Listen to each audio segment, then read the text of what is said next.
Colette's. I'm in Birr Castle. It used to be called Parsonsville. It was the Parsons Castle. They were an aristocratic family. The castle was built, I believe, in the 1200s during the old English settlement in Ireland.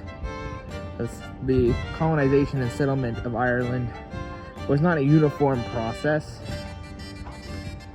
Obviously, later it got to be like a fully under the control of the British Empire, but initially it was different portions that came under the rule of Norman knights, and they would set up castles like this because there'd be all sorts of raiding, They would be doing the raiding themselves against each other, and between themselves and the Irish locals, there was also the old Irish aristocracy who would participate in all of that.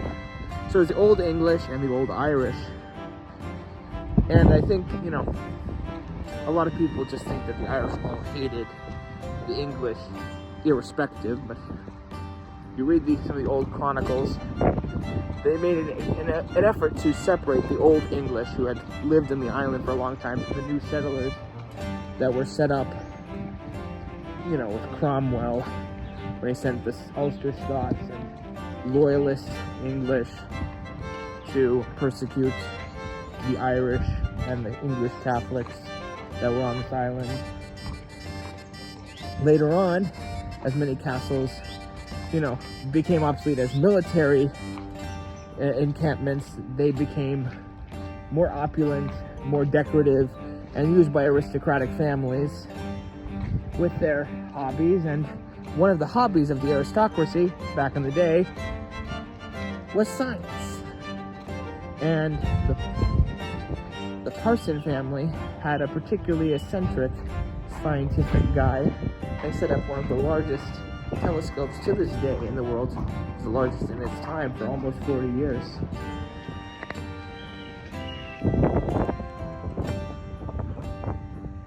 There's your different Colette's. I'm over here in front of the Leviathan of Parsonsville.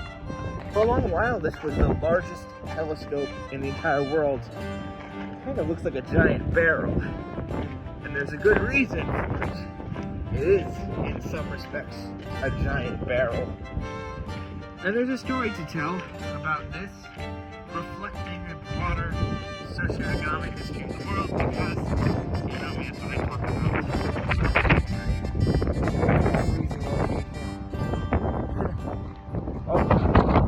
So,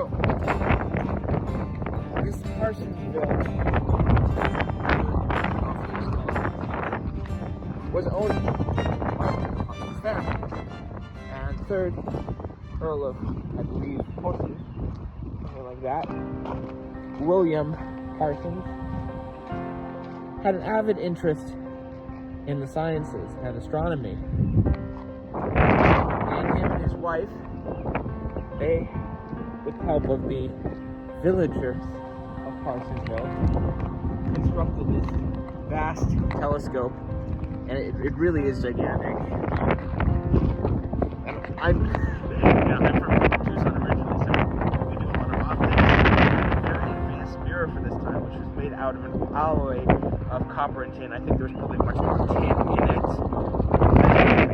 So it's not bronze. It's bronze, but it's an alloy of copper with more tin capacity. It's very reflective, but also very brittle. Later on, when they decided to restore it, they replaced it with a more modern, or kind of like a compromise between the modern and historical type of lens. And it was used to examine the heavens on the 2 days of the year where there was no clouds and rain in County Awful. It earned its name, maybe the Missouri of Ireland. Just joking. Just joking. It's beautiful here. And it's beautiful in Missouri as well. So,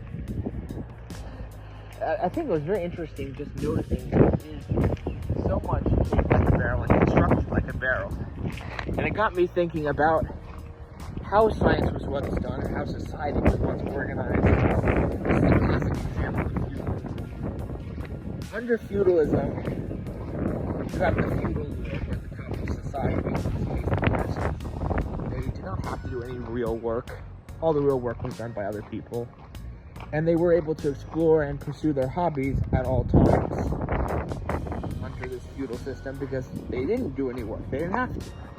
And it seems unsightly for them to do any real work. It was much better for them to engage their efforts, interests, and passions in these kind of vanity projects that ended up, being fruitful in many cases, as science did advance society to a certain respect.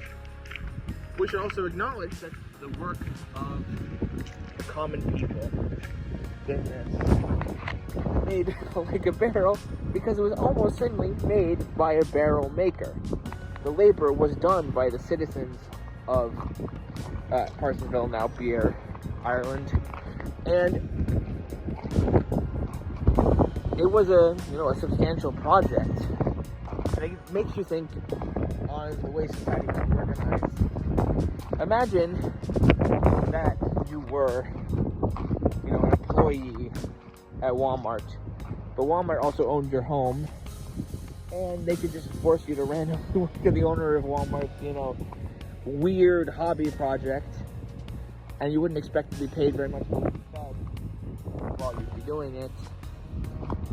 The world is, to a certain extent, given up on capitalism and slowly returning to feudalism as this backward state of existence comes about again, as work is disdained on, true work, honest work, and people find it shameful to labor. That builds like this, and they'll do whatever indulges them, and we as the working class will be dragged into it if we like it or not, if we don't change society, because we don't move things forward. It's just as quickly fall backwards to this medieval state of existence. And we're not going to be the ones living in the fancy castle, that's for sure.